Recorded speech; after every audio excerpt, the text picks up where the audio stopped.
Marie Laforêt est morte le 2 novembre 2019, à 80 ans, dans une petite clinique de Genolier, en Suisse. Pour le grand public, elle s'est éteinte en silence, loin des caméras, loin de la France qu'elle avait fui depuis 30 ans. On se souvenait d'elle comme d'une icône des années 60 et 70. Les yeux verts immenses, presque irréels, la voix mélancolique qui semblait porter toute la tristesse du monde, les chansons qui ont marqué des générations, les vendanges de l'amour. Viens, viens.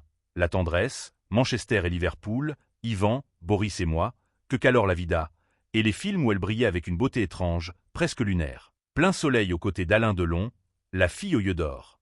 Saint-Tropez Blues, Marie-Chantal contre le Dr K, Le soldat Laforêt. Plus de 35 millions de disques vendus, des tubes dans 10 langues, une carrière qui a traversé 3 décennies. Une femme qui semblait sortie d'un conte, avec ce regard qui regardait toujours ailleurs, comme si elle cherchait quelque chose qu'elle n'avait jamais trouvé. Mais derrière ce regard, derrière le sourire timide, derrière la voix qui faisait pleurer les foules, il y avait une femme qui n'avait jamais connu la paix. Une femme qui, dès l'âge de 3 ans, avait été brisée par un traumatisme si profond qu'il avait façonné chaque seconde de sa vie, chaque choix, chaque amour, chaque silence, jusqu'à son dernier souffle. Une femme qui, toute son existence, avait porté en elle une douleur qu'elle n'avait révélée qu'une seule fois, à 59 ans, dans une interview qui avait choqué la France.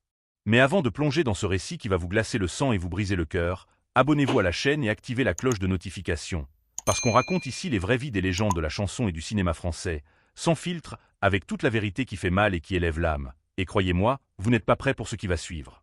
Elle est née Maïtena Marie-Brigitte Doumnac, le 5 octobre 1939, à Soulac-sur-Mer, en Gironde. Maïtena signifie « bien-aimée » en basque, un prénom choisi par sa mère, Marie-Louise Saint-Guilly, issue d'une vieille famille aristocratique landaise.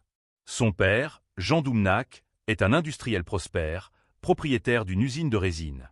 L'enfance semble douce, protégée. Mais en 1942, tout bascule. Un soir, alors que ses parents sont absents, un voisin de la famille, un homme qu'elle connaît, entre dans la maison. Il a une quarantaine d'années. Il la viole. Elle a 3 ans. Elle est trop petite pour comprendre ce qui se passe. Elle croit d'abord que c'est un jeu, une attention. Puis elle comprend que c'est mal. Elle crie. Il la fait taire. Il la menace. Elle n'en parle à personne.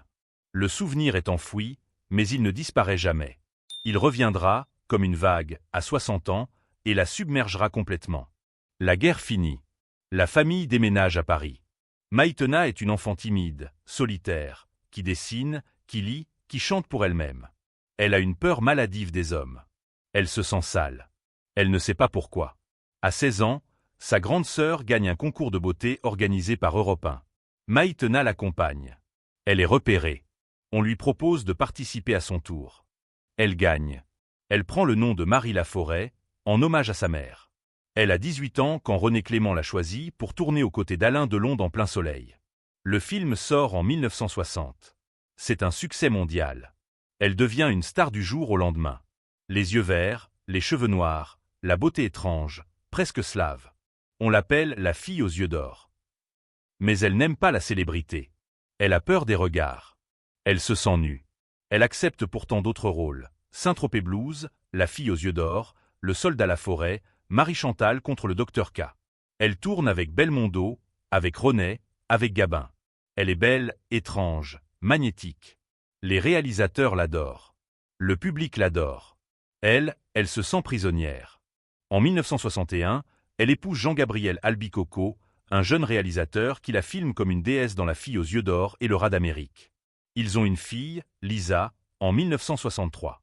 Mais le mariage ne dure pas. Albicoco est trop possessif. Elle divorce. Elle se remarie avec Judas Azuelo, un homme d'affaires marocain. 2 enfants, Jean-Médy en 1966 et Ève-Marie, Déborah en 1968. Mais elle est déjà ailleurs. Elle court les tournées, les plateaux, les studios. Elle n'est jamais là.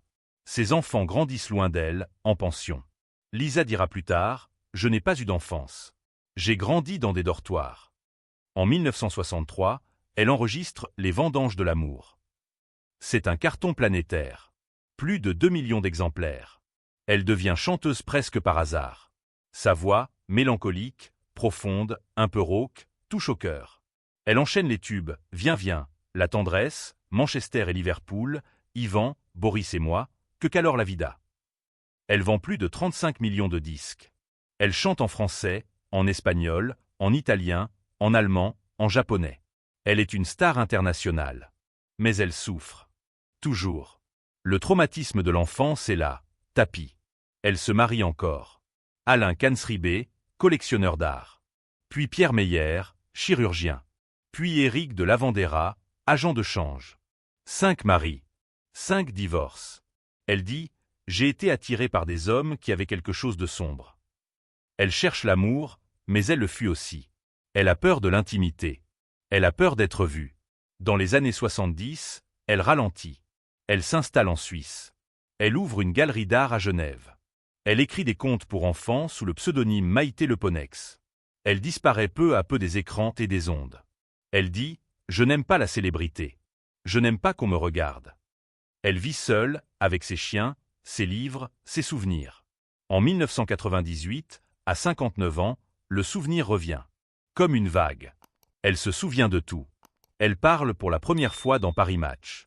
Elle dit « J'ai été violée à 3 ans. Toute ma vie a été façonnée par ça ». Elle pleure. Elle dit que sa mère n'a jamais voulu la croire. Elle dit que ce traumatisme a tout expliqué. Sa timidité maladive, sa peur des hommes, sa difficulté à être mère, ses mariages ratés, sa fuite perpétuelle. Elle se rapproche de ses enfants. Lisa devient réalisatrice. Elle tourne Mon bébé, un film sur une mère absente. Elle dit que c'est pour comprendre sa propre mère. Déborah et Jean Médy sont là aussi. Ils pardonnent. Ils aiment. Marie revient une dernière fois sur scène en 2005 pour un concert unique à l'Olympia. Elle a 66 ans. Elle chante Les vendanges de l'amour. La salle pleure. Elle pleure. En 2019, le cancer des os la rattrape. Généralisé. Incurable. Elle est sereine. Elle est très croyante. Elle dit à Déborah « Je suis prête ». Elle meurt le 2 novembre 2019, à Genolier, en Suisse. Après sa mort, ses enfants gagnent un procès contre son dernier ex-mari. Plus de 600 000 €. Une victoire posthume. Une justice enfin rendue. Marie Laforêt n'a jamais été une star heureuse. Elle a été une femme blessée qui a transformé sa douleur en beauté. En musique. En regard vers qui semblait toujours regarder ailleurs. Parce qu'ailleurs, il y avait moins mal. Si cette histoire vous a bouleversé, si elle vous a donné envie de réécouter Les vendanges de l'amour ou de revoir Plein Soleil, likez cette vidéo, abonnez-vous dès maintenant, activez la cloche pour ne rien manquer des prochaines légendes, partagez-la à tous ceux qui ont aimé sa voix et dites-nous en commentaire votre chanson préférée de Marie Laforêt. Viens, viens. La tendresse. Les vendanges de l'amour. On lit tout. Merci d'avoir été là. À très vite pour une nouvelle histoire qui va vous retourner le cœur.